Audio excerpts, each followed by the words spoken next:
د طالبانو په رهبري غږ کوو. We call on the leadership of the Taliban to welcome the wishes of Afghans for a long-lasting and real peace, and we urge them to get ready for peace talks based on Islamic values and principles. Afghan President Ashraf Ghani offers a conditional ceasefire to the Taliban after a devastating month of attacks and suicide bombings. Hello, I'm Anand Naidu, and this is The Heat.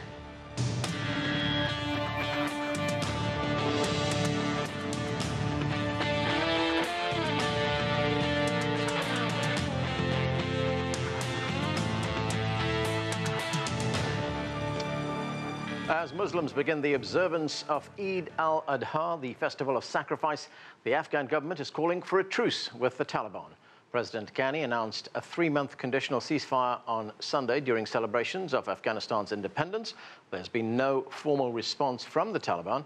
And on Monday, more violence. Afghan forces moved against Taliban units in northern Kunduz province in an operation to rescue hostages taken by the Taliban just hours before during an ambush on a convoy of buses. Latest reports say 149 people were freed as fighting continued to free others. The prospect of a new ceasefire comes amid an upsurge in Taliban attacks and bombings over recent months that has left hundreds dead.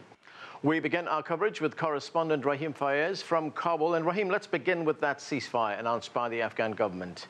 In light of Monday's attack, can this ceasefire hold? And what is the Taliban's position? Well, as you said, Anand, after the announcement made by Afghan President Ashraf Ghani on Sunday evening during the celebration of 99th anniversary of Afghanistan Independence Day, since then it is more than 24 hours, but we haven't heard any announcement by the Taliban, meaning that the Taliban are not accepting. Even there are unconfirmed reports saying that the Taliban leaders hasn't accepted the ceasefire. But in an interview that we had with Zabiullah Mujahid, the spokesperson for the Taliban, he told us that the option is open and the discussions are going on right now. But he was not in a position to confirm for us whether the Taliban are accepting the ceasefire or not. On the other hand, Afghan President Ashraf Ghani insists on that part that the ceasefire, one-sided ceasefire cannot mean anything to Afghan people.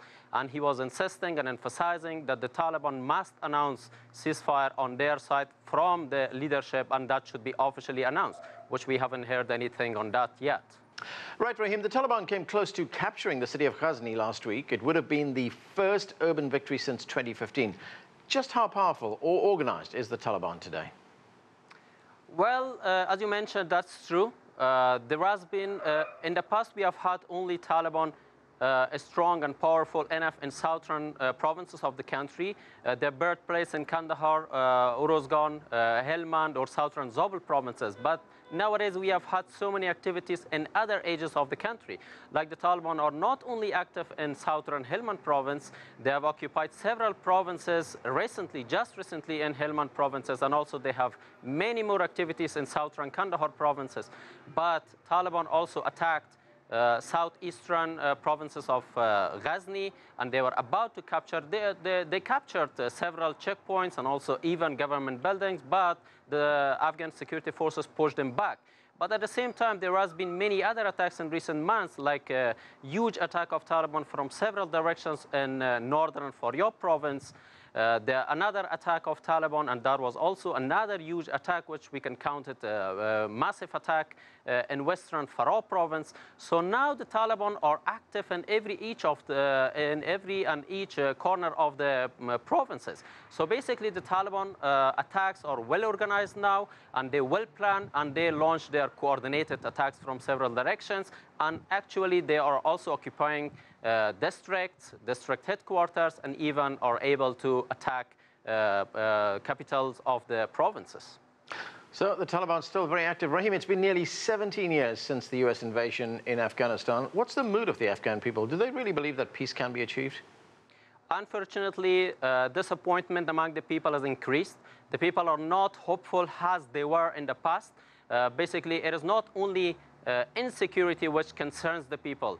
There are the high rate of unemployment among the people, low economy of the people, poverty, and all these issues altogether and pressures on the people, and the people are unfortunately, much more disappointed and hopeless about the future, and also they are not that much trusted or believe that really peace will come in Afghanistan. And also, on the other hand, the interference of neighboring countries in Afghanistan, or the people are pointing out to neighboring Pakistan province, especially Pakistan country, especially because they are saying that there are safe havens and training centers active in Pakistan.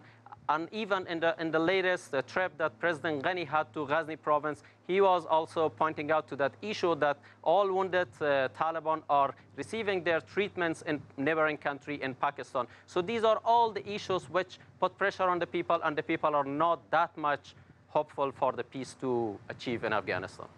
Thanks, Rahim. That's Rahim Faiez reporting from Afghanistan.